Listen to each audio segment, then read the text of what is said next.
Bubbles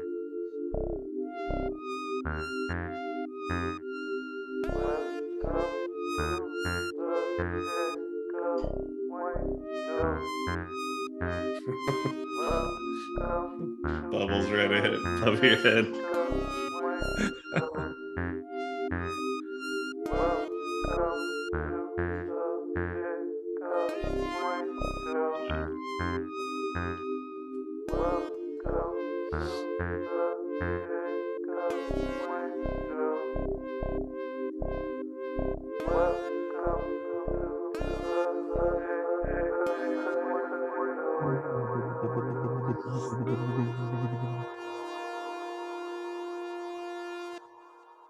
Such a soulful last note. Oh yeah. It really lets you know everything that's coming. Yep. Welcome to the Jacob Wayne Show. I am your Jacob Wayne, and with me is the succulent Kellen Gibbons. Maybe I've used that one already. I don't know. It is one of my favorite words. I've used one. supple and sensual and sensuous. Lots of S's. Succulent. Yeah, I don't know why. That always feels like the letter word to go with. Yeah, that's a good one. Yeah. In this week's episode, we have an interview with Mirna. She goes by Drumbitious rather than Ambitious. Drumbitious _ Mirna at Instagram. She's on other social media, but she's a drummer here in Fort Collins and plays for a bunch of bands. And we learned a little bit about her background and how she got into it.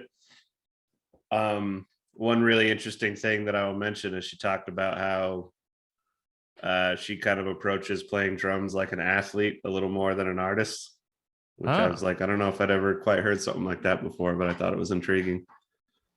So, I mean, yeah, makes sense. I think you need, yeah, that's interesting. Yeah, a lot of drummers I've known kind of seem to have that approach as well. The heavy metal guys for sure, like have to get, doing that double bass look crazy fast. That is a workout. Jacob Johnson, the drummer for Nadia, where I have no idea. He's not a very social media, internet type of guy. So I wonder if I could get him on here. He would be an interesting interview, but he was very much like, okay, I'm going to go run 5 miles and I'm going down here. It's just like, I'm going to do this 5 over 12 or like whatever. And super high energy. Yep. But sure. Amazing drummer. So, amazing. Anyway, what are you sipping on? Well, it's a little earlier than I usually record, so I got myself some iced coffee. I got myself some Dunkin' Donuts coffee beans that our friend Andrew, drummer for Gamapa currently, he was nice enough to go get us a bunch of groceries while we were in our quarantine. In our quarantine. And he got us 2 things of Dunkin' Donuts coffee, and we're like, all right, it can't be too picky. And it's like, I'm fine with it, but like, it's just, yeah, we would be a pain in the ass to shop for in this house. That's all I know. You got that kind of bread? Not the bread with the little... Yeah, we like that other bread. All right. Yeah. So anyway, working my way through that. There you go. Hey, it's cheap. Yeah. Is it too bad or pretty good? I think it's fine. I mean, if it's whole beans, I guess I'm calling out Shockey a little bit. I guess he's a little more picky on the coffee. I mean, if it's whole bean, it's a lot better. You can do some work with it usually. If it Well, it's better than some of the stuff we get. I'll say that. Yeah. Sometimes we just grab something because it's on sale, and they're like, So considering that and how affordable it is, it's not that bad. Not the best, but I got love in my heart for the grog. That's good stuff. And yeah. Anyway, any interesting food stuff? Ooh. No, not in the last little while. Nothing new. I apologize with the sniffles. I'm a little stuffed up. I'll try my best not to do that right into the microphone. I did make a. This kind of goes back to our Hawaiian haystacks conversation a little bit. Is yes. is it offensive for me to say that I made a pad thai dish when it's not officially how you make pad thai? Well, I mean, I don't even think, isn't like pad thai not even a Thai dish, really? I don't know. I I really think I've don't know heard that. the history of Thai food too well. So, I think with you're all good. due respects, I use pad thai noodles, peanut coconut sauce from Whole Foods. It was just whatever their store brand stuff is. Then just a hint of more soy sauce, cilantro, this everything, yummy tummy, everything bagel seasoning, which kind of gives you Ooh. like the sesame seeds and a little bit of garlic and stuff. The sriracha blue agave sriracha from Yellowbird, Mm, and chicken, and some cut up chives. And that yeah, sounds delicious. it was very filling, very tasty. It lasted till the next day. I would say it was maybe even a little better the next day as a leftover, just heated back up with some fresh chicken. Yep. That's how it goes. Yeah. So I made that, super happy with it. And that was Nice. really the food adventures. You So should yeah. keep your eyes out for those Korean sweet potato noodles I was telling you about, and try those in that. Like that, it's the same thing. It'll work, and whatever you want to put them on them, it'll be fine. You don't have to make just japchae with them. And there's some Japchae tasty noodles. moods. Yeah, the Okay. sweet potato starch noodles. So yeah, so good. Now I want pad thai too. Well, you're going to be visiting fairly soon. Yeah, And under a week. how many days are you going to be here? Four full days, I think. Okay. Like no, wait, 3 full days. One of those is a travel day. So five, 3 full days. Yeah. All right. One or at least maybe a couple of those we should cook.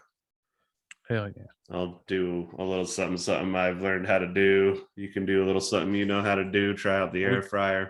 we doing the Jacob Wayne cooking show. That could be fun.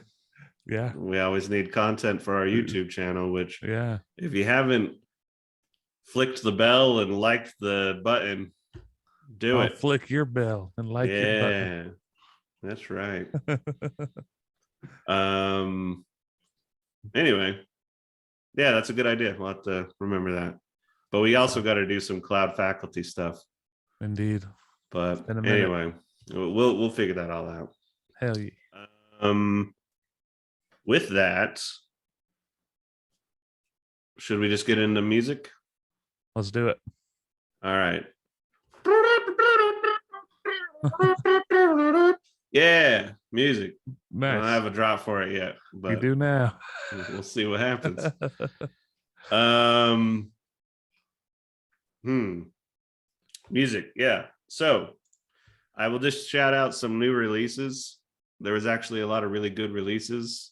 We're recording on Sunday, so this last Friday. Mm-hmm. There's a new album by Idols. They're that one British band I showed you that has he's like with a bag of cocaine. I think I showed him. Yeah, yeah. Yeah. They're cool. They have a new album called Crawler, which is a really quick release after their last album, Ultra Mono.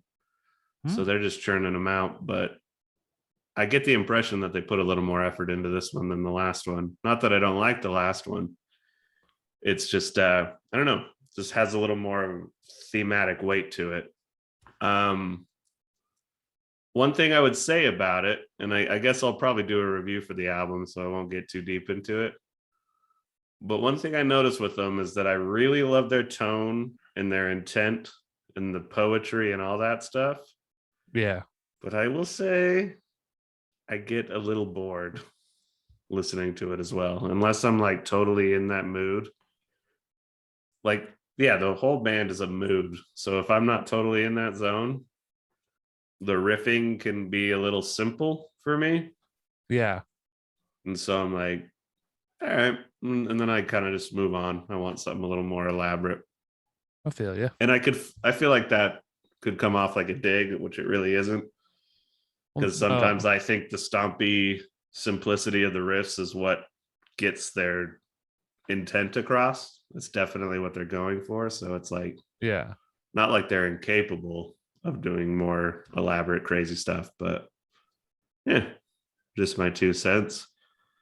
There was a new album by Courtney Barnett. She's this like indie singer songwriter from Australia. That's called Things Take Time. Take Time. Very chill. I was kind of like cleaning the house, listening to it. It's very nice, like indie, stare at your shoes, early 2000s kind of vibe to it. nice. There's a new record. Sorry, I'm all stuffed up, so I gotta like breathe in between each one of these. Aesop Rock and Blockhead collaborated on an album called Garbology. I haven't listened to it yet, but that's already a very intriguing collaboration. Nice. And there's a new track by Bonobo, so he's got a new record coming up. Ooh. And Korn released a single, which sounds exactly like Korn has sounded over the last 3 or 4 albums, which they have really refined their sound, and I think they've gotten to be better musicians. Mm-hmm. That being said, it's very studio polished, and they've refined it so much. Yeah, it's popcorn for sure.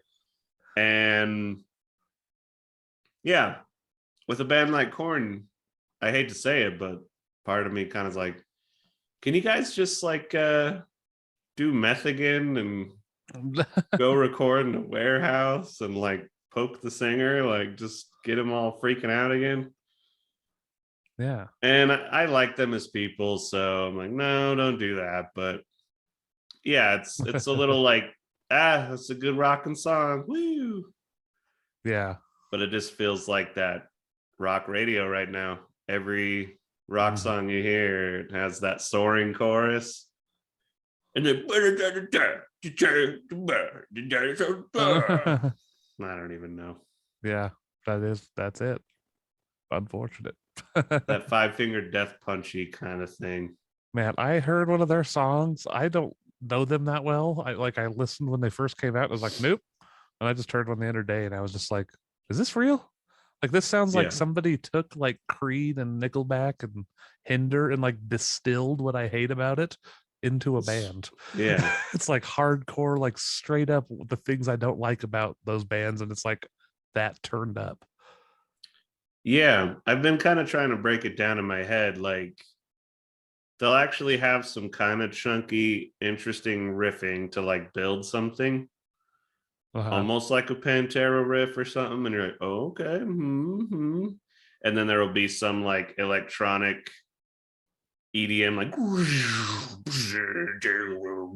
and then it's like, okay, overproduced, djenty kind of something. Not all of them do the djent thing, but yeah, it's like overproduced with the electronic thing. And I'll go ahead and say that I don't mind electronic elements being worked into rock music. I don't need it to always be organic, but I don't know. If you're going to have the electronic stuff, I want you to go kind of all in, like a 9 Inch Nails sort of deal. Yeah. And that's part of what you are. Like, if you're just a group of 4 dudes, rhythm guitar, lead guitar, bass, drums, make it more organic. Yeah. Or get a keyboard player that's like, that's part of what he does. I don't know. But it does that, and then it's like, I will take my place on top of the hill. Yeah, like, this tough guy posturing, and so I am king of the hill. I'll knock you down. And then I am capable. And then you're like, ooh, it's so tough. And then it goes, and then a chorus about my pride. It's just like, yeah, it's just it's like bad. And I don't know. It's like do I want him to stay tough guy through the whole thing? So at least there's some like lyrical consistency. Or do I want him to be soaring patriot man who's just, yeah, singing like this through the whole song. You'll never judge me. Only God will. Yeah. And you're like, oh my God. I don't know. Man, it makes me miss 90s stuff where it's like, yeah, I'll break your face. Like, yeah. All right, that's goofy, but I don't know. There's a personality to it. It doesn't feel like rinse, repeat. Indeed. I don't know. How would you save rock? Well, actually, I was going to say, I'm going to re-shout out the album we talked about last time. I think the Diablo Swing Orchestra's new album is a perfect example of what you were saying, how it has a vibe, but each song also kind of goes off on its own thing, which is partly like the different singers. There seems like there's a few more singers jumping around than normal, but like there's one song that'll be like totally like dubsteppy. There's a one that's like just that one. There's one on there that's a straight up techno song. Like I could hear that at a club that I go to. It gets a little jinty with like all the horn parts. Like there's some heavy parts that you wouldn't hear in the one at the club, but it would fit with like the pop at the club nowadays. And then what they call the crossover.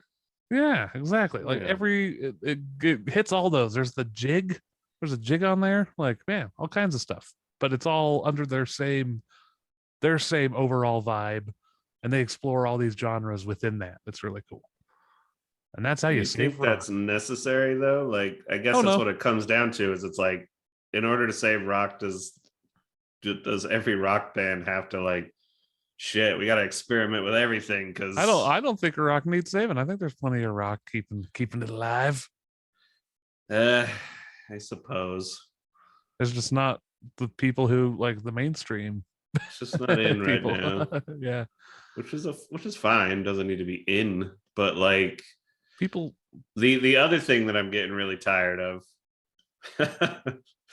I love how Bubbles keeps showing up. If you move your head just so, he just appears over here. I think you gotta like put your hand up here. Try to do the exact same position you did with your coffee. I don't know. Anyway, yeah. But so yeah, you either get tough guy, patriot, I'm gonna storm the Capitol on the 6th rock. Yeah. Or you get like the psychedelic UK revival stuff, where it's just like kind of like Beatles ripoff or Led Zeppelin ripoff, Led Zeppelin ripoff, and you're like, all right, like, and that stuff I probably lean more towards, but then it's like I'm missing all the fun heaviness, and it's just like, no, we're artists, man. Like, we don't have to get too heavy. And it's like, well, then get a little more creative and don't rip off all these old bands. But it's a good sound, and I get it. It's like, well, yeah, we don't want that overproduced, silly, genty, we completely give a fuck about our amps more than writing our songs kind of. I don't know, man. Yeah. But it's something me and Shockey talk about all the time. Is it's like all the bands that are rock have been around forever that we still give a fuck about. That's true. And it's just like, is there any new up and coming bands that are like, wow, that's exciting, that's refreshing? And I mean, yeah, there's local bands that I've liked, and you kind of want to see where they go. There he is. Got him. I feel like every time you like look down. Just right. Man. Anyway, I don't know. We're not gonna figure it out here, I don't think. Yeah, I know what you mean though. It is interesting. I'm trying to think of. The ones that were coming to mind now that you say have been around for a long time. I'm like, oh yeah, those are all classic bands anyways that are just still going. So, well, and part of it too, you're like, well, they're kind of, holy shit, no, they're 10 12 years old now. Yeah. And they were already a band a little bit before that, like when I heard about them. So yep. Anyway, any other? Oh yeah, we're gonna get into Britney Spears. Yay. I think you know a little more about this than me. I feel like we maybe talked about this in a previous episode, but I think I told you about it when I watched the documentary. Okay. And I think I'll reiterate, it is weird how there was that moment where she shaved her head and ran around and everybody was like, holy shit, like what? Yeah. But society really has come a long way in comprehending mental illness, but maybe not even mental illness, but just having an episode. Yeah. And also comprehending what it's like for famous people to have all this crazy shit thrown at them, like they're people too. That's the thing. Yeah. That's the biggest takeaway from that documentary. What is it called? Framing Britney Spears. So the main thing I took away from that documentary. We did it again. No, that would have been better. We almost had a star kill herself. Sorry. But you watch it and you're not surprised that she went crazy. The paparazzi was insane, man. Like, I would have gone batty myself. Yeah. It's not We're just at all trying to surprising. get a picture of your vagina. Just let us get a picture of your vagina. Just get that shot, Yeah, it's just insane. So I feel bad for her. If you care about it, it is a good documentary. If you care at all to see it, I'm not saying everybody should watch it, but if you're interested in the story, it's good. Yeah. So she had apparently been drugged, compelled to work against her will, and prevented from removing her birth control device for more than 13 years. So, 2008, that's when she had this conservatorship was placed on her. And so, her father and then a lawyer. So, she's finally free. Yeah. So a Los Angeles judge on Friday ended the conservatorship. So 14 years, she has her life and her money back. Nice. So the Free Britney movement worked. Whatever happened to what's his face, Kevin Federline? I haven't said that name in a while. I don't know. Like, does he have custody of her kids, or I don't know. That might even be separate from all that. I'm not sure. Yeah, I'm not sure how that worked. But yeah, it doesn't mention it in here, so I will say this, I'm not taking a dig. Have you followed her on Instagram? No, but I've seen some of the videos.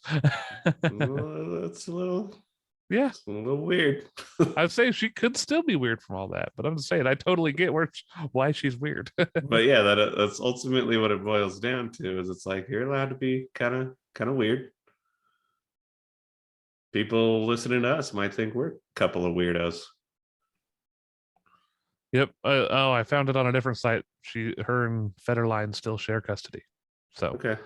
I think technically her dad controlled custody because he controlled her, but she did still get to see him. So yeah, well, all the best to her. I hope she finds more inner peace. Bubbles just shut up again. Nice. I don't know if we've explained. If you're only listening to the audio version of this, in the video version up on our YouTube channel, when it's in Kellen's camera, he has a beautiful scenic shot. Is that the Wind Rivers? Yeah. Where is that officially? That's not in Utah, is it? Wyoming. So and he's got the little thing where you can see his face, but the background is an image. But if he moves in such a way, Bubbles from Trailer Park Boys just appears over the top of his head like he's scheming. He's on my wall. Like that would be an interesting video filter. I also have one over there. High-class fucking kitty right there. That's a nice video filter right there. So anyway, that's a reason to check out the video version of this podcast. Indeed. Wait for the bubbles. Yeah. But yeah, not to segue. Allah bless Britney Spears. Indeed. Come out with I hope she makes music, but she's totally totally different now. Like puts out like an industrial album or something. Well, we talked about that Trent Reznor collaboration with the artist Halsey. Oh yeah. Not saying it has to be Trent Reznor, but like there he is. Yeah. Wayne. Go hang out with Wayne. Yeah, to some group. Maybe not Wayne. I mean, I'm down for it, but okay. But like I just was like the weirdest, it would just be so weird. But I don't know. Like maybe even give Skrillex something to do. He hasn't been busy lately, has he? Oh yeah, I forgot that guy even existed. So yeah, I don't know. Anyway, but yeah, some weird collaboration. It would be and get dark with it. It's kind of like that Mariah Carey album we talked about way back when. Yeah. Where she went in and just did this whole dark indie rock record and didn't even put her name on it because she just had to get that out. Yeah. Something like that. She could save rock and roll. Let's fucking figured it out. Hey, Britney, if you're listening, let's talk to Koshka. Huh? There you go. Koshka and Britney Spears. I'll stop singing for the album.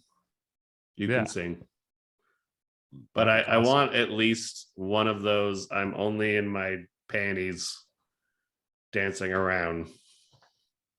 We'll all do it too. We'll all do it. But I appreciate those videos, Brittany. Keep making them. There he is. Can you see him? No, it's when I take a drink. Yeah, do it. See him. Look through your. See, there he is. Nice. All right. Okay. He's there. I needed Kellen to see it. We have proof. Now I know where he is. Did you ever watch that movie Red Dragon? It was part of that Hannibal Lecter trilogy. No, I never saw that one. There's one where he like ties up Philip Seymour Hoffman to like a wheelchair because he's like a reporter that's kind of like paparazzi, kind of a piece of shit. And then he's showing him all his murder victims and then him getting this back tattoo and he's all naked in front of him. He's just like, this is the Johnsons changing. Do you see? And he just does this. Oh, do you see? And he's like, oh God, let me out of here. Yeah. I don't know why I brought that up other than, do you see, Kellen? There is Bubbles. This is Bubbles changing. Do you see? That's a good movie transition. You want to get into movies? Dude, let's do some movies. All righty. Oh yeah.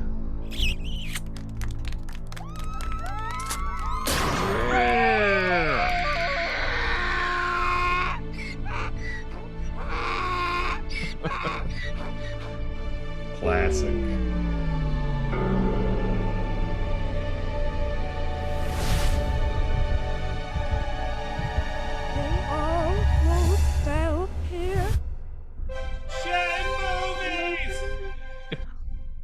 Nice. All right.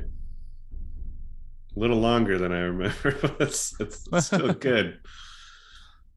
Yeah, the stings they got some girth. Yeah, girthy stings. Yeah. It's our next musical project we're working on, but that's all we're going to talk about right now. Yeah, let's talk about movies real quick. What movies have you seen? So I watched Once Upon a Crime. Have you seen that one? Nope. Ah, okay. So it's got John Candy, James Belushi, Sybil Shepherd, Sean Young, Richard Lewis, which it's like Richard Lewis is like the main character, basically. Ornella Muti, Giancarlo Giannini, and George Hamilton. Woo. That's a long list. Those are some names. I know quite a few of those. Yeah. Oddly enough, haven't ever heard of it. Is it like a noir spoof kind of thing, or who's the director? It's Eugene Levy. Oh, he directed it? Yeah. Isn't that the guy really thick rimmed eyeglasses, like the dad from American Pie? Yeah. Yep, and he's in Schitt's Creek. Yeah. Yeah, he's good. He's a good actor. But yeah, so it's a Phoebe and a fellow American who is that's Richard Lewis in Rome, find a dog with a 5,000 reward. They take a train to the owner in Monte Carlo. She turns up murdered, and they run and become suspects just as three other Americans that were on the train. So it's like a detective chasing noir people murder around. mystery. Yeah. It's Cool. it's fun. It was good. I'd say it's worth watching. Richard 80s? Lewis. When does it come out? Where does Late 80s or 1992. early 90s, yeah. So cool. It's very Richard Lewis being Richard Lewisy as hell. It's fun. Yeah. That's got to be one of John Candy's last films too. Yeah, and he's got a pretty small role on it, even though he's got top billing. Yeah, he was big around then. Yeah. I'll make a suggestion to you off of that. I'll check that out if I have it available to me. Have you ever seen? I think it's Blank Slate. That does sound familiar.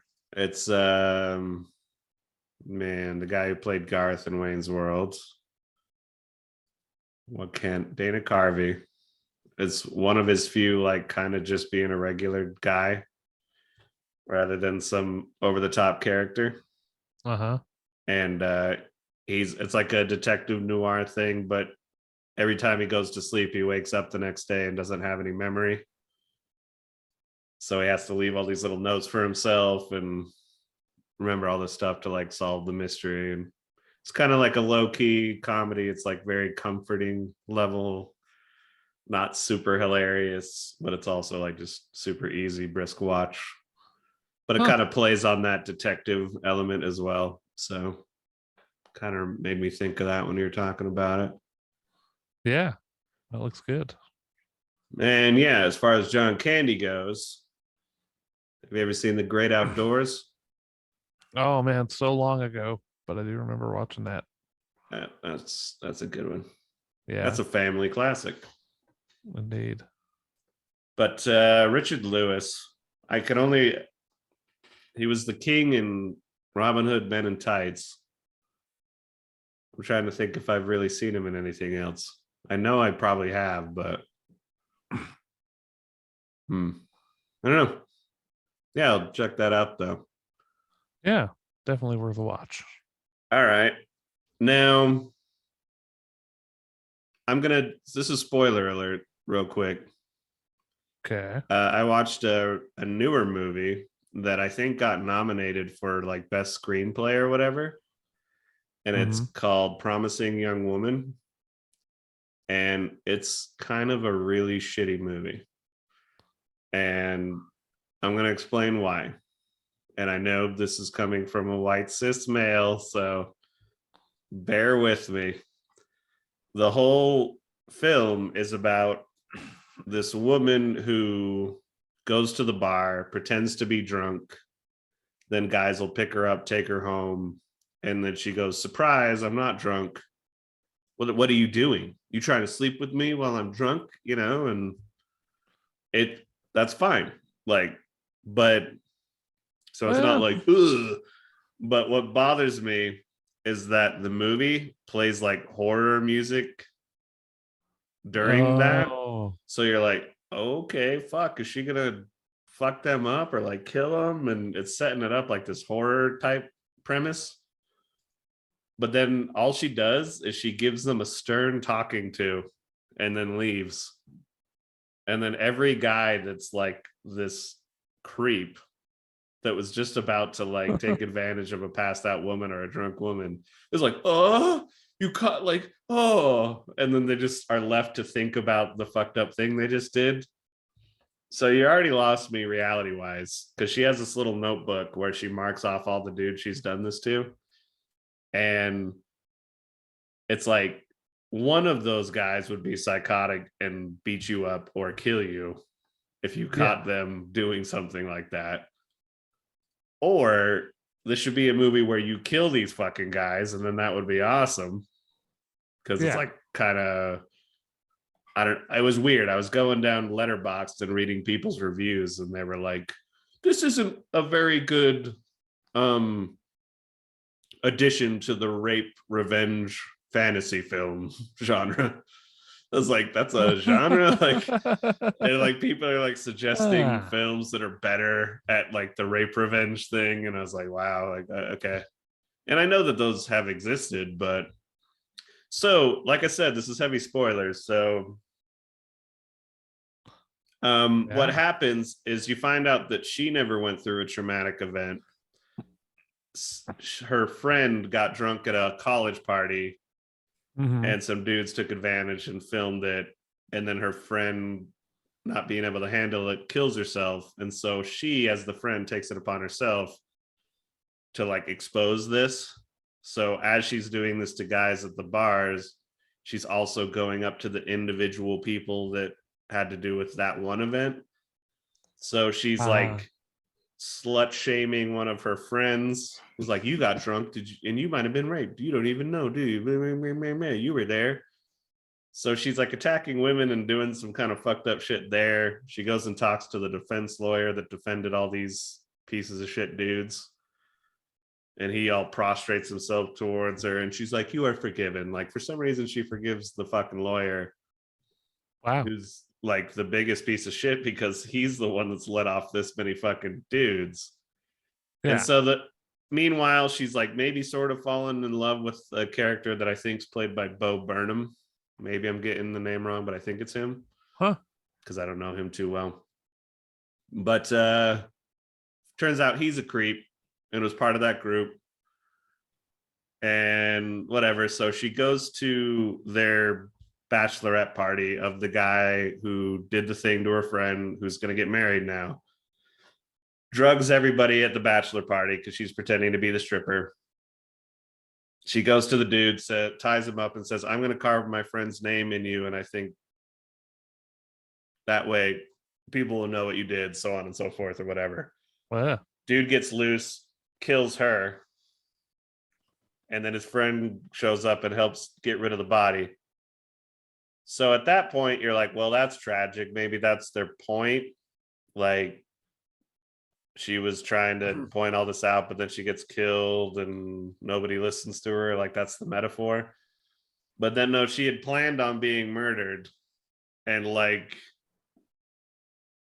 something triggered within all her text messages that all the information gets out, and it's left up to the police to fix this gosh darn patriarchal misogyny problem.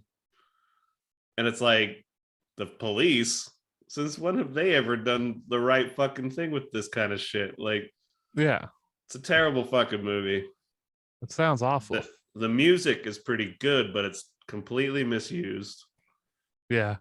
And so I know I'm a white cis male. I will remind you as a listener or watcher, maybe it went over my head, but if I was like a feminist or somebody that was trying to shed light on the fucked up things that men do to women, this seems like a step backwards and almost like borderline insulting. Like it's cynical Hollywood trying to like cash in on the Me Too movement. That's what it sounds like. And doing it, just doing the same thing, doing what they're saying that they're going against. And it's like this one for the screenplay, like I was bored out of my mind dialogue wise through the whole thing. So I don't know. It's just like, I guess that's all I'm trying to bring up with this. And it kind of goes along with the Britney Spears thing in a way, in that these trends of what society decides they're going to pay attention to and give a fuck about when it's like financially beneficial. So at the time, let's get a bunch of pictures of Britney Spears' vagina, and man, she shaved her head. Isn't she crazy? Everybody got on that train and made fun of her and mocked that. And I'm not saying you can't make fun of that, because I think you can make fun of everything, but that's where everybody was at. Then 10 years later, we're all like, oh, I can't believe we did that. Like, mental illness is something that we should all care about, and that's why you should watch this new series on Netflix that's all about inclusion, but also and you're like, how fucking cynical and fucked up. And I can't help but think that aspect of Hollywood and like corporate wokeness is what feels disingenuous to so many Americans, and why they look at progressive politics or wokeness as like, you're all full of shit. And that's what's unfortunate, is because it's like, no, like we do need to have more voices from every background in Hollywood and in the arts. We need more equity, equality, progress, all that stuff. But it's like, the corporate interests come in and take it and then give you the fake plastic version. And then everybody thinks it's bullshit. It's like what they did to the free love hippie movement back in the 60s. They commodified it, took all the imagery, and then sold it in the 70s. And then every TV show and clothing style had that psychedelic hippie thing going, but it was already dead because corporate America killed it. Yeah, that's all they do. People just need to be watching for it. Yeah, same old thing. Watch what you're clicking on, because that's all they want you to do is click on their thing. And hey, it attaches to the music thing too, the thing we were talking about. How do you save rock and roll? Maybe it is, instead of making a corporate processed plastic version of what you think rock and roll is, write from your heart and write honestly. That way, if you do sound like a UK band, or you sound like a Nirvana ripoff or whatever, if you really like that shit and that's honest for you, then it's like, I think that comes across. Like, it's kind of a Nirvana-y band or a stoner rock band or whatever. But like, that's what happened to rock and roll. That's why when you turn on a rock station, it's just like, oh my God, it's all processed corporate America rock. And it's happening to rap too. Of course it is, but that's the newest kind of cool in thing right now. Oh yeah. But if you listen to the top Billboard rap songs compared to anything that came before, it's just like, there's no comparison. No.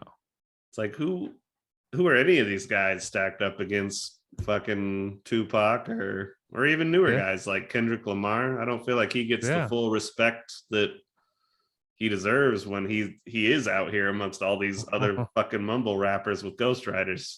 Yeah, for real. I don't know. That's crazy. Sorry.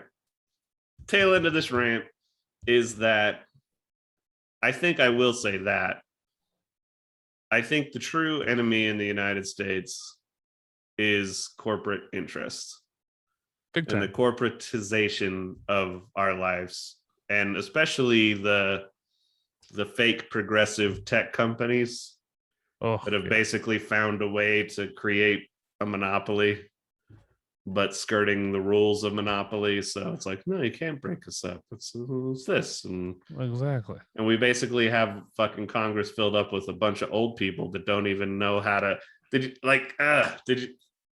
The Rittenhouse trial with this kid recently?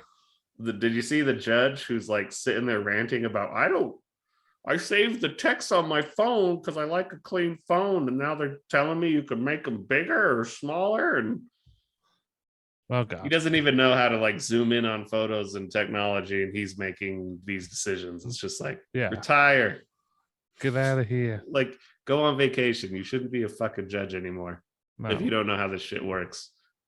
No, it's time to But they're like, no, these communists are coming to take over. All right, anybody or like vice versa. It's like everybody freaking out that it's a bunch of these like rednecks that it's like, no, it's corporate America that's fucking you. And they're filling the pockets of the politicians. So we don't get any legislation that truly benefits us on our tax bracket. Us versus them makes good money for the corporations, so they keep it going for sure. Yeah. So am I politically a centrist, like both parties are just the same? No. But what I will say is that both parties are in the pocket of big business and big fake Hollywood woke tech business. Yep. And look up the definition of communism if you find yourself saying it a lot right now, because you're totally wrong and you don't know what that word means. Well, and there's like an array of different types of socialism. Like, man, they just it's like, what kind are we talking about here? Well, yeah, but and again, if you were talking shit on Biden right now and you never said shit for the previous 4 years, then nobody cares. I don't care. Just shut up. Well, yeah, and it's, I mean, that's like a whole other podcast in and of itself, but it's just like, he is so clearly not the main issue right now. Is he completely satisfying? Absolutely not. Is he incredibly frustrating? Yes. Does that mean, well, we better go get a fucking rageful populist back? No. It's just like, let's just deal with him. And then if Republicans actually offered somebody up that gave a fuck about people, actually truly did, we'd have to talk about it. But when you're only giving us Donald fucking Trump, like, no, it's not even a consideration. I'll deal with fucking Biden. Yeah. But yeah, it is frustrating because he's another one of those old fucks who's just like, right, back in my day, we used to have to web. Well, it isn't back in your day anymore. Yeah, exactly. And there are things he could be doing. But then that's what's funny is, like, to me, he should be canceling student loans to help give a reset to basically our generation. And we have a way we could reform college education in this country. But then if I said that to my conservative friends, they're like, what, socialism? That's something I want Biden to do. What do you want him to do? And they're like, get rid of the immigrants. And you're like, well, they want that's not going to happen. So they want him to lower the gas prices magically because they think the gas prices are his fault. They're idiots.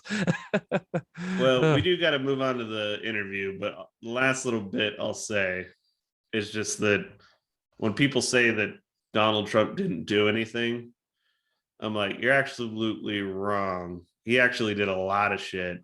And that's what Biden's been undoing. He did shit that was probably making people that are hard right really hard, and that's why they like him so much. Yeah, it's like, fuck your feelings on the environment, fuck your feelings on immigration, fuck your feelings on alliances with other nations. I'm gonna be friends with all these fucking tough guys, like basically dictators. Yeah. And yeah, he constantly was doing shit and putting in conservative judges through all the different circuit courts. He got to pick 2 fucking Supreme Court justices. So yeah, I've never understood people that are like, I didn't vote for Trump because I just don't feel like he did anything. It's like, well, then you're not paying any fucking attention. Yeah, Biden, that's what I was like. That's why it was so important to get fucking rid of him. Exactly. He did all kinds of shit. And Biden's been spending a lot of time undoing all that.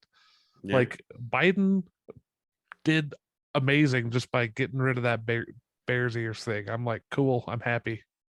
Thanks. With my vote, yes. But yeah, at the end of the day, just to reiterate, it's like,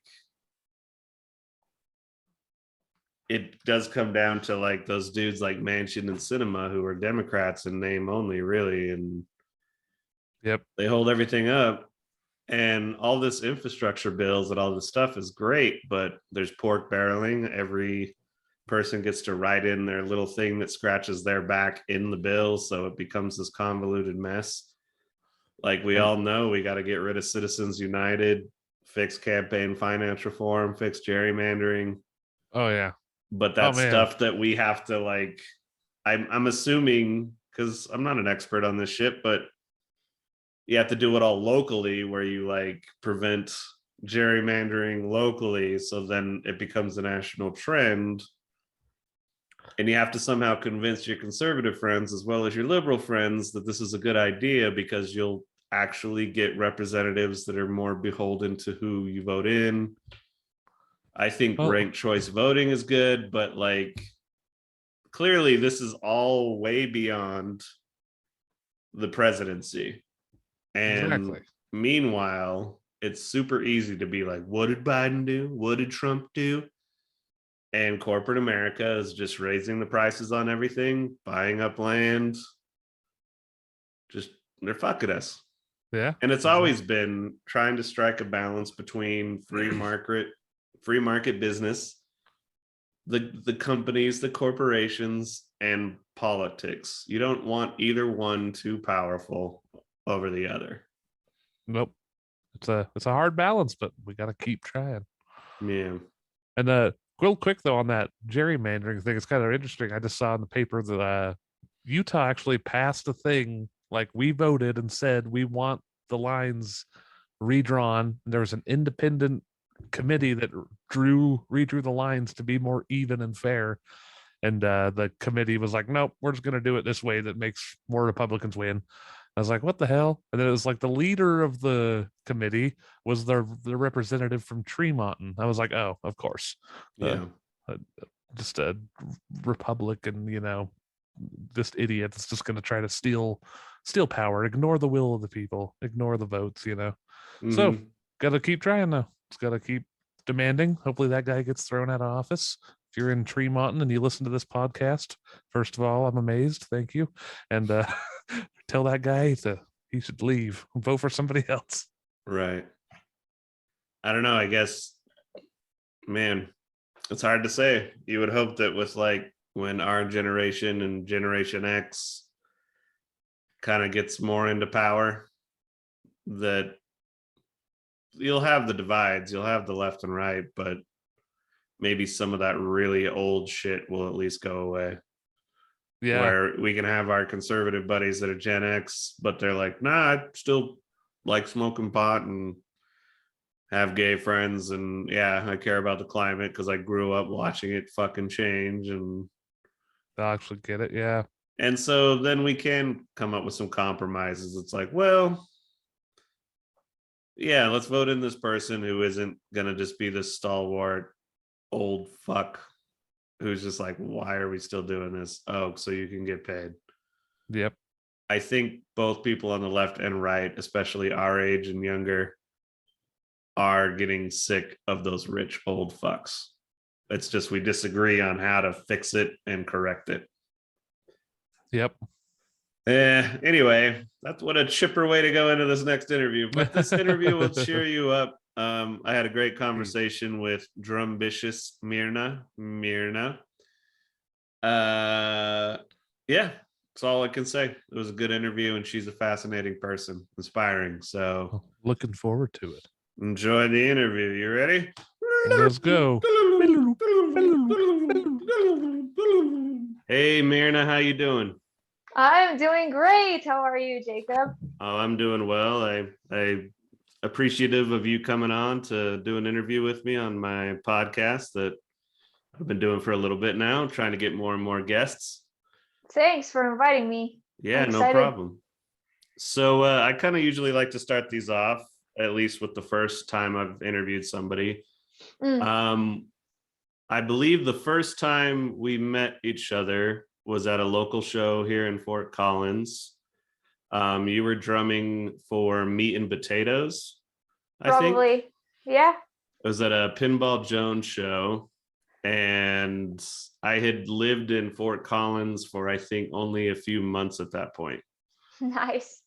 So at that point, how long had you lived in Fort Collins? I don't really know about your background. If you could kind of educate us on that a little bit.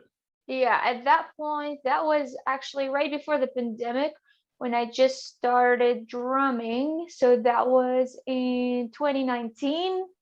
In like May or June, maybe not May or June. It was probably like a little bit later, like September maybe of 2019.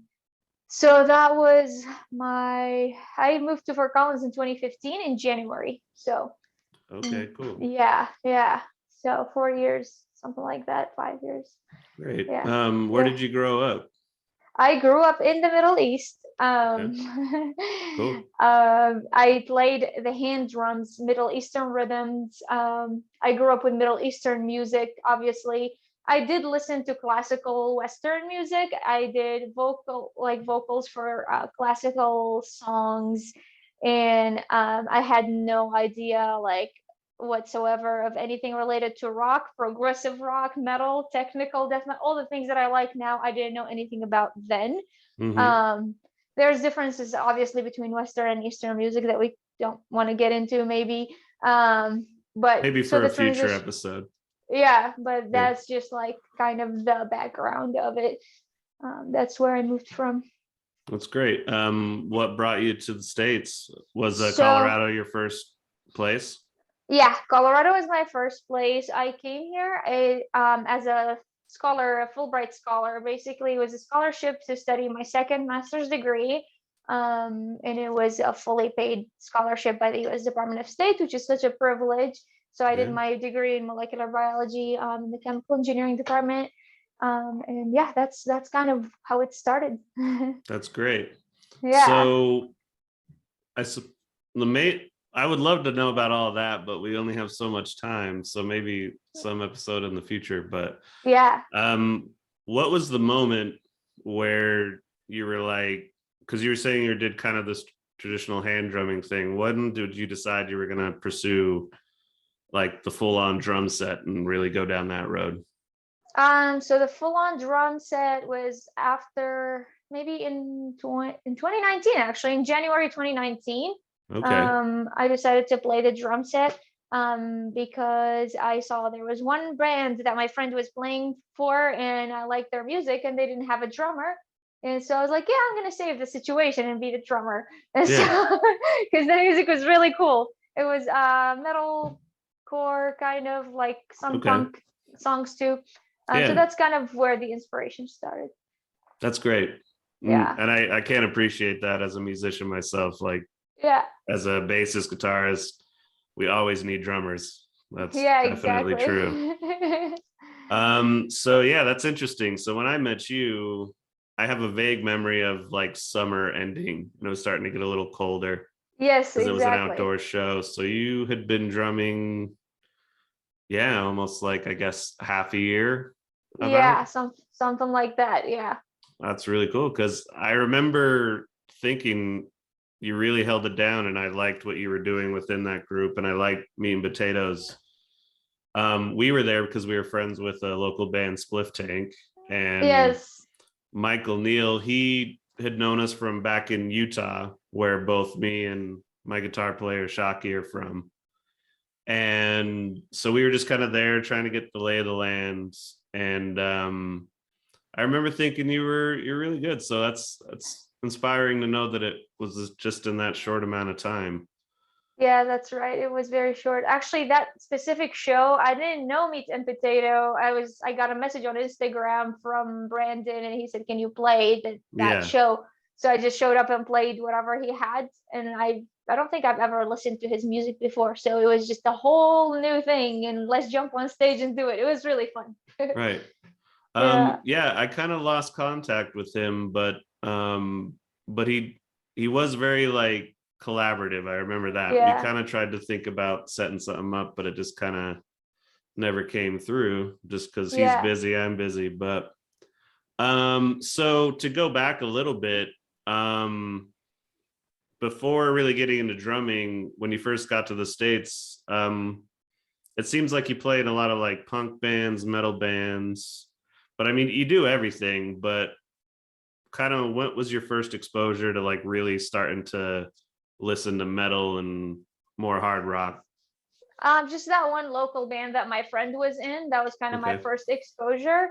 And then I just wanted to play with bands in general. So actually my first rock event was a circus where my friend, that's also a molecular biologist, had hair hanging skills. She hangs herself by her hair and does like circus moves. So she wanted some drum solo, which at that time I only played drums for 3 months. And she asked me for a drum solo, so I did something that was kind of like that. And that was my first kind of exposure to rock events, I would say. And then afterwards, I just kept collaborating with whoever needed a drummer. That's cool. Yeah. Out of all that kind of stuff, is there any bands you have really grown to love listening to in those different genres, or just kind of just a little bit of everything? Yeah, no, I have my favorite bands in these genres. That would be Hatebreed. It's a metal band, and the drummer of Hatebreed, of course, is my mentor and my teacher, Matt Byrne. So I'm so inspired by him. Actually, there's something here that just reminded me. I have I have some ankle weights that I never knew what that was before, and he told me about them. So you put them on your ankles and you drum with it, and it supposedly makes your muscles a little bit stronger, and your hit sounds heavier if you don't have a trigger. So it does change the dynamic. So that's one thing I remember about that. Other than Hatebreed, Flesh God Apocalypse is another metal band, more like towards death metal. And of course, also the drummer is one of my teachers. And I don't know. I love all the bands that my teachers are in, I guess, and support them. Like Dream Theater too. And who else? The Aristocrats is not a metal band, but it's a rock band, and also so inspired by the drummer. So yeah, these are kind of my main influences. Well, that's great. All I would say is two bands I really love. I was curious if you listened to them as far as drums specifically. Is Tool and Meshuggah. Have you been able to listen to them much? Yeah. Of course, yeah. Tools, when I was first exposed to Tools, so here people assume always that as a rock drummer I would know Tool, and I didn't know anything, because do you guys know Arabic or Middle Eastern musicians? Probably not. So same thing.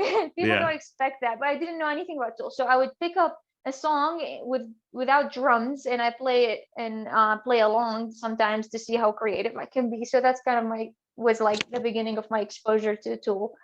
Yeah. No, that's cool. No, yeah, I completely agree. As far as myself as a music listener, I've always just followed my own paths of what to listen to. Yeah. And there'll be stuff that everybody's listening to. Like a good example would be Muse. Yes. So many people have listened to them, and I was just like, who are they? Yeah, you're like, who is that? Yeah, they're just like, how do you know? I was like, I don't know. I just don't know. Exactly. But that's cool. So at this point, how many different projects and bands would you say you've played with up to this point? Oh my God, I think I stopped counting after the 5th. Yeah. So I don't know, more than 10, I guess. Yeah, I think more than 10. But it's only been 3 years, so it was kind of on and off with whoever needed a drummer. So kind of like a fill-in or a session drummer is what I kind of wanted to do. And I'm still doing that. So sure, that's great. Like I've followed you on Instagram mostly. I'm sure you're on the other social media platforms, but that's drumbitious_Mirna. Yes. So like ambitious, but drumbitious. But drumbitious, yes. Yeah. _Mirna. And I'm always like watching. You're really good at creating content on there, and that's kind of how I've been able to notice different projects you played with. And I've been very impressed by that. I think one weakness of mine as a musician is I tend to really zone in on one thing. Yeah. And I've always wished I would take the time to go out and collaborate more. And it's not a weakness. It's a personality trait. I think it's just some people are focused and they do one thing very well, and some people are like me or have commitment issues, I guess. That's fair. I just as a painter, and a musician, I always feel my creative energy. I'm trying to mitigate it. Focus it. Yes. Yeah. That's not a bad thing. It's good. Nah, but I would say that Shaki and I came out to jam with you at that practice area. I can't even remember the name. Higher Grounds rehearsal studio. Yeah. Rehearsal studios, yes. And we had a good time, but I remember like Shaki definitely has his very specific pedal board and the way he likes to work with his amplifier. So we kind of came in and we only had so much time. And I hope one day we can kind of mess around and play some more music. Yes, yeah. Let's do it.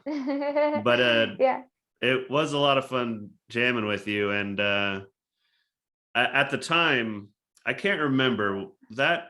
I feel like that was right before COVID started. Yeah, exactly. I think that was it. Yeah, so we had some songs and we were trying to get ready to play shows. We didn't have any shows booked. And then that hit and we were like, well, okay, great. And so we were stuck at home and started doing a bunch of recording at home and building that up. And we have our one friend Andrew who's been drumming with us recently, and he'll bring his drum set over and it'll kind of be here for a week and then not be here. And Shaki and I both try to drum. Nice. And it's just so difficult for us. Like all of our coordination is in our hands. Yes. And so I guess what I wanted to get into with you is how long did it take you to feel like you had good coordination with all four limbs, like your arms and your legs? Maybe 3 months, I would say. Yeah. Yeah, that's when I was ready to play in front of people, I guess. I played in like big churches, and then that one rock event after just 3 months. So I think 3 months is the time. Okay, cool. And Yeah. is there any one aspect of drumming, like maybe the kick pedal or anything like that, that you find to be the hardest part? Or at least maybe initially? Oh, well, initially, I think the main problem, not problem, I think my teacher, Dom Famolaro, says, don't say problem, say challenge. So the challenge was, I did not have an acoustic set at home until this month.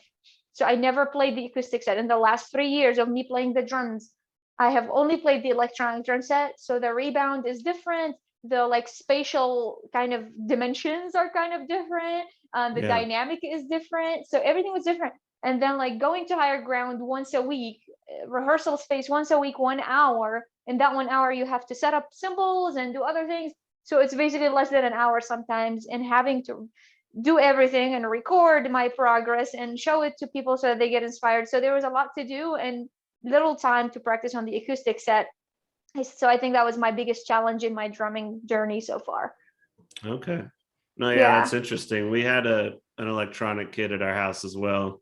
And it was an old one, so it always had like really bad delay. You'd hit the snare and it's like a quarter of a second off, but it's like you just knew, like, am I getting the tempo right on this or what? But I know for me personally, the hardest thing, other than just doing a 1, 2, 3, 4 on the kick, is any kind of rhythm beyond that is so hard for me to keep going. Like odd time signatures, right?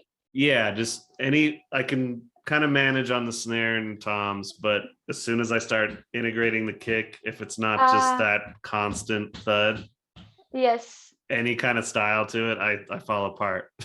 Yeah, and that's because you haven't tried it enough. You're focused on other stuff, so I'm sure if you try it enough, you'll be good. So it's just a matter of practice. Yeah, it's a matter of practice mainly. I mean, there's talent to it, really. I feel like my growing up knowing how music works and being trained to feel rhythm and to tap my foot to music and to be a vocalist. I performed when I was 7 years old in front of hundreds of people, so I knew how to perform. I was not afraid of people. I knew how to feel the rhythm. I knew how to feel music and follow the tempo. So these are concepts, if you grow up kind of learning them, doesn't matter if you're in the east or the west side of the world or some other space, I think it's all applicable. And then there's the talent. So basically in my family, my mom versus my dad's family are less capable of feeling rhythm. Even when they dance, you can tell they're not good dancers, versus my mom's family, they're better. It's just a hereditary thing. Okay. So there is some hereditary part, there's environmental parts that kind of affect the human talent. And then of course, practice is the big one. For sure. Yeah. That makes a lot of sense as you're talking about it. My family, music was important. Yeah. And they all listened to a lot of music. But our mother made sure to have all the kids learn piano. And so that was kind of where it was all directed. It was all in the hands. Exactly. And, I bounced around. I was the only one that was like, I like piano, but it's not really my thing. Then I did saxophone. Still not quite my thing. It's too much maintenance. and then finally got a bass guitar after seeing Les Claypool, the Oh Primus yes, bass player. yes. And there's the slapping rhythmic thing that was like that kind of bridge between percussion and melody that I was really drawn to. So It's amazing. that's definitely yeah. where I started to go with it. But of course, this is interviewing you. Don't want to go off on that too much. Have you tried singing with your drumming? Yeah, Like in any projects? yeah, of course. Just like just 2 days ago, we performed in Denver. It's a metalcore band that I played with, but they needed some vocals. They actually had some kind of a Middle Eastern vocals in the middle. So I just covered that part, and then I would jump into like I would be drumming, and then I'll stop do that part because it's like no drums, no instruments, just vocals, a cappella kind of, and then I would come back to drums, and then they would join all the other instruments. So that I've done. Other than that, I've sang and played like lighter songs. But if something is like heavier and faster, I kind of want the headspace and I don't want a mic in front of my face. So I'd rather focus on drums than sing and drum, really. That's interesting. Yeah. Yeah. Because yeah, you posted a couple singing like posts and stuff like that, and that's always been something for me, is that I love playing bass, but after a moment of time, I started feeling like I need to sing and play And to play, feel like yeah. I'm fully doing what I want and challenging myself the way I want to be challenged. Yes. So I'm just kind of curious if you had that same desire or if it's more zoned in on the drums. Yeah, now it's more zoned in on the drums just because of getting interested in like speed stuff like metal and whatever. I'm kind of approaching it as an athlete more than an artist. So I feel like I want everything to be close, and I want to learn more. I'm learning more actually. I'm not where I want to be, but I'm learning to kind of master speed and efficiency and endurance and all these things that are related to movement rather than singing. Okay. Oh yeah, that's great. So I suppose this might change the answer or the way I would phrase this question then. I think that's interesting how you're saying you're approaching it more like an athlete. Yeah. I like that a lot. I suppose so. I don't know. That would lead me to believe that you'd kind of be willing to try any genre. But I guess what I was going to ask is there a certain genre of music that you haven't really dived into yet that you're kind of excited to try or maybe develop in your own project? Yeah. Yeah. So basically, so there are some kinds of music that I have not played with much, and I'm not so interested in like Latin music and African music and all the ethnic ones. I come from a different kind of background, so I've experienced a lot of Eastern stuff. So I'm kind of not like so curious about like let's try something like Western music is the thing I'm curious about because it's the new thing to me, really. Sure. And so I am not curious about anything else other than Western music. And then within the Western music, mainly rock because of the energy and I think that's kind of what I'm focused on right now, mainly just rock and metal, progressive rock because it has like some mental part to it, technical death metal, things with odd time signatures and polyrhythm, things like that. Yeah. Have you gotten a chance to listen to System of a Down? Yes. They're easily one of my favorite bands of all time. And when I was young is when they first got big, and they always had their Armenian influence in their music, but they would blend it so well with Western music.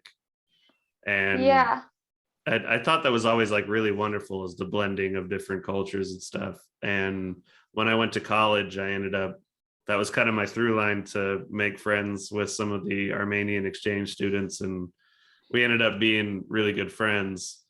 And of course they were just like System of a Down, like we don't really listen to them, I don't care. But exactly. but they at least knowing System of a Down that educated me at least a little to like be able to start a conversation and get along, which I was always really thankful for. No, the vocals are definitely very influenced. His vocals are influenced by his culture, obviously. Yeah. And I don't know, it's just very interesting to me. Like I know for me with bass playing, I've really come to be fascinated with like Latin rhythms and how the bass line works within those rhythms. And so, yeah, I don't know. I think that's just really great. Is just kind of growing up with one thing and then just constantly expanding out and trying kind of other things. Yeah, it's great. Yeah. No, it's beautiful. I like Latin rhythms and dancing. I dance too, but only Latin dancing. But that's kind of where I feed my love to Latin culture, I guess. Yeah, no, that's great. Have you messed with recording much yet then, or is it mostly like kind of like here's a video or playing live shows? Have you been in the studio much? I haven't. Yeah, I've been in the studio. Mainly Doghouse Music Studio have recorded me, and then my friends' own studios, like whoever of my friends would have a studio. So like for one of the bands that I play with, and for Collins, it's a punk band called the Rattle Caps. Okay. We had to record songs, so we just go sit there, and our friend records us, and in his own studio. Our Okay. friend Andrew recorded us, and then other than that, just Doghouse music. Sometimes I wanted higher quality sound for certain videos, or I was asked to be featured on certain platforms, so I would make a better one by going to Doghouse Music Studio, and they would record me. But now with my own studio setup that's just coming up, hopefully 2022 I'll make more recording, and we'll have more access to my own thing, Yeah, that'd be great. Yeah. Well, I know that Shaki and I are interested in getting a drum set permanently at our place where we record all our Nice. stuff. So maybe in the future you can come over, we Yeah. can work on something. Absolutely. Yeah, I love recording. But yeah, that is that's where my passion lies. I love playing live shows, but sitting in a studio and recording. Yeah, recording and getting the right tones and everything is so inspiring to me. So yes. But yeah. So what current groups do you have right now that are playing shows, and do you have any big gigs coming up? For the rest of the year, nothing for from now until the end of 2021. We just played in Denver with Taking Alpha, the metalcore band. I played with Kirsten Lyon at Blast and Scrap, played also with Taking Alpha, Blast and Scrap, and who else? Played for Halloween with Rattle Caps. And who else? I don't know. I can't remember. I think that's kind of the last few ones. Okay. Yeah, so these are the last few ones, but nothing for the future. Nothing for the near future, let's say. Okay. Kind of good to take a break also in the winter. Oh, definitely. Well, I don't want to haul my drums everywhere. I hear you. No, yeah, you were at the show that we played, Blast and Scraps. Yes. We watched you with Kristen Lyon, and that was a good show. Yeah, it was a nice show. Yeah, that is kind of what's interesting. I feel like podcasts talk about this so much, so I just want to touch on it briefly. But with COVID and everything, how much has that affected your ability to keep doing music, or what did you do when the quarantine was at its strongest, I guess? Yeah, so the quarantine is strongest. I was practicing. It was either by myself or with certain bands that was like me and one or two members that we always were kind of together. So we were always kind of exposed to each other, technically. Yeah. And of course, we were getting tested and isolated if we had symptoms or whatever. But yeah, I've always was active kind of in a way with one or two people at a time, at least, or by myself practicing and making my own videos, or at rehearsal spaces making my own videos and practicing by myself. So I kept myself busy. I've progressed a lot. The only thing that I missed is within my 3 years of drumming on the drum set and Western music, 2 of them were the pandemic. So really, if it wasn't the pandemic, I would be going to more music events. I got to go to NAMM this year, but that was the smallest NAMM that I heard of. And maybe I would have gone to more events and bigger ones. Maybe I would have played more live shows. But I think for the short period of time that I've been doing things, it's been good. Yeah, that's definitely been something I've really respected about you is I feel like you never really took a big break, even when all that was going on. Yeah. And I've been able to just see you just getting better and better at your craft. So I'm definitely inspired by it. Thank you. Yeah. And okay, yeah. It's just that was all I was gonna say with the COVID thing is that we played that was Gamma Paw's first show, that Vindicate Foods event. Yes. And then we I'll leave it vague because I don't even know if the other band would want their name out or not, but we got an offer to play a show down in Denver, like I guess it was like last week.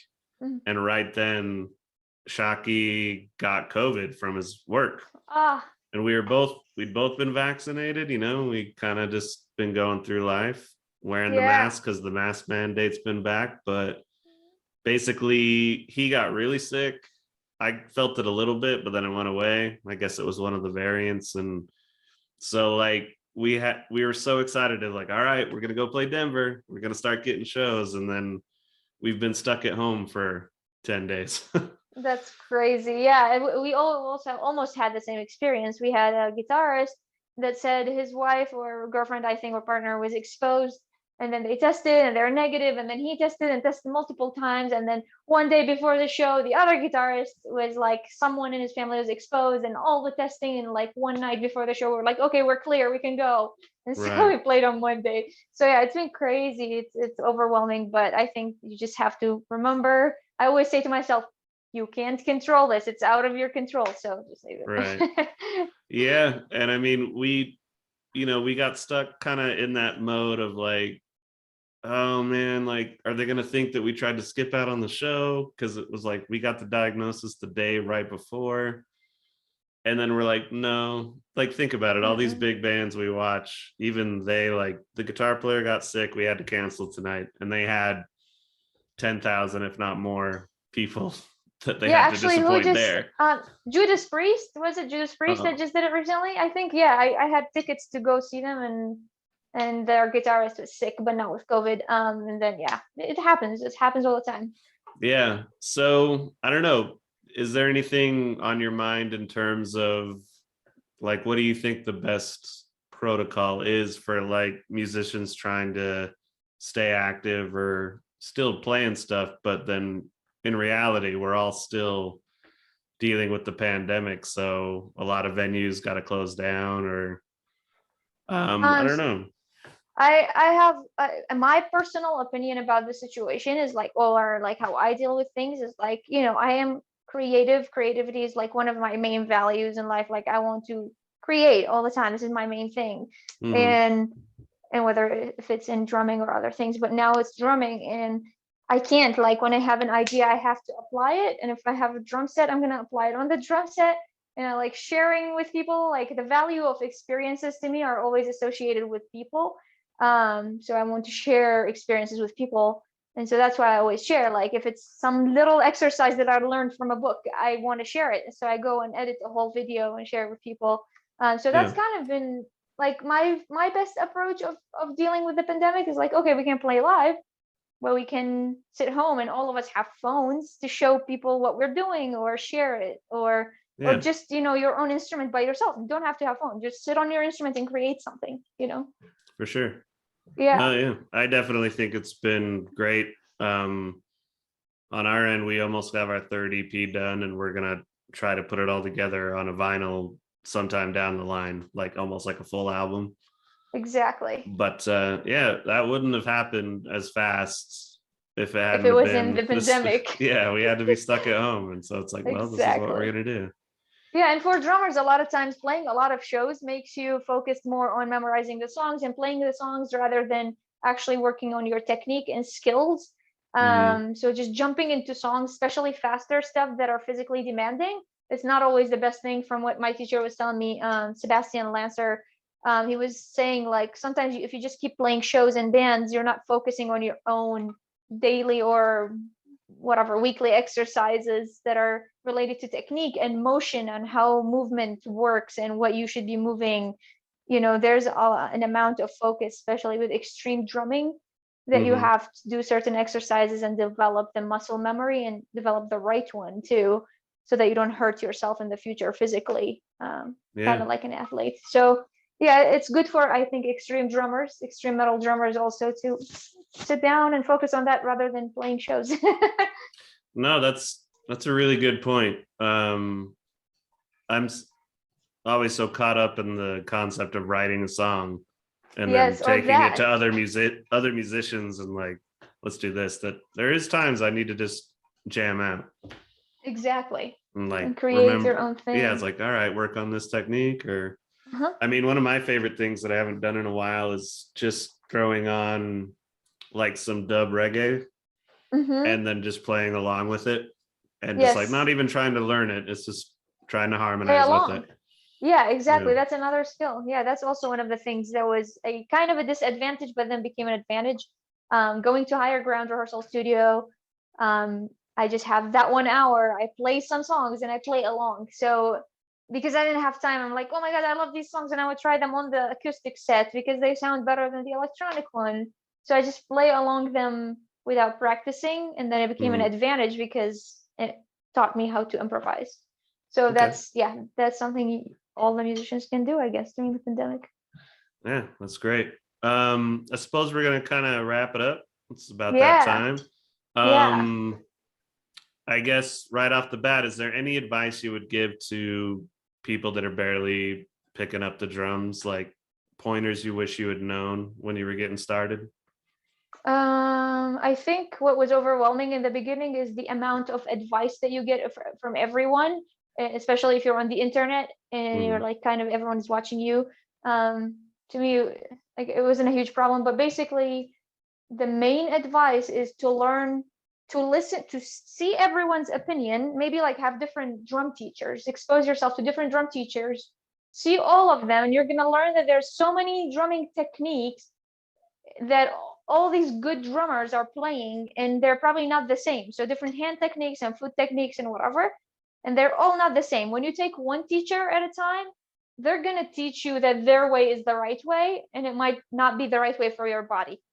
And so basically, there are some things that are like set in stone that everyone should do, kind of, but there's a lot of things there that are kind of optional, like spring tension and what kind of pedal and what kind of gear. These things are sometimes optional or preference. So basically, learn from so many people and then kind of choose what works for you is my main advice.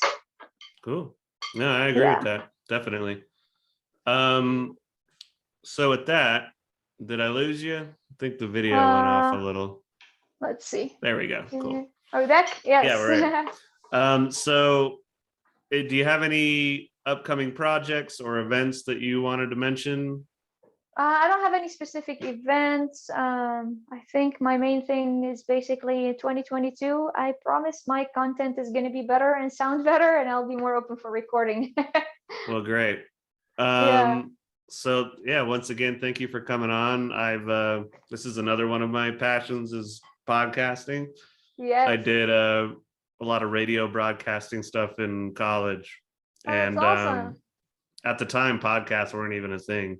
Yeah. So when I took all these radio courses, they're like, well, you could do this, but radio's gonna die. So podcast. And just I should have known podcasts were the thing that was gonna swoop in, but I like that. But I really appreciate you coming on as a guest. It helps the show get even better and more interesting. And I'm excited to see what you do in 2022. Yeah, thank you for having me. I'm so thankful to be here today. Thank you so much. Yeah, no problem. I'd love to have you on again at some point and maybe talk a little more about your background and perspective on that. I mean, this is a show that I like to say is about everything. So I was really intrigued by the molecular biology. So maybe we could talk about that a little bit too. Definitely. Yes, that would be awesome. Awesome. Well, thanks again. And I'll be seeing you out there at the gigs and such. I'll see you later. Thank you. All right. Bye-bye. Cool. Bye-bye. Bye. Thank you for listening to The Jacob Wayne Show. If you would like to contact us, please write us at fakoshka@gmail.com. That is FAKOSHKA@gmail.com. You can find us on Spotify, iTunes, and YouTube. Simply search The Jacob Wayne Show and it should pop right up. Make sure you like and subscribe and leave a review and share this podcast with your friends. Please write us. It helps add content to the show and makes the show even better for you, the listener. Thanks for tuning in.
Welcome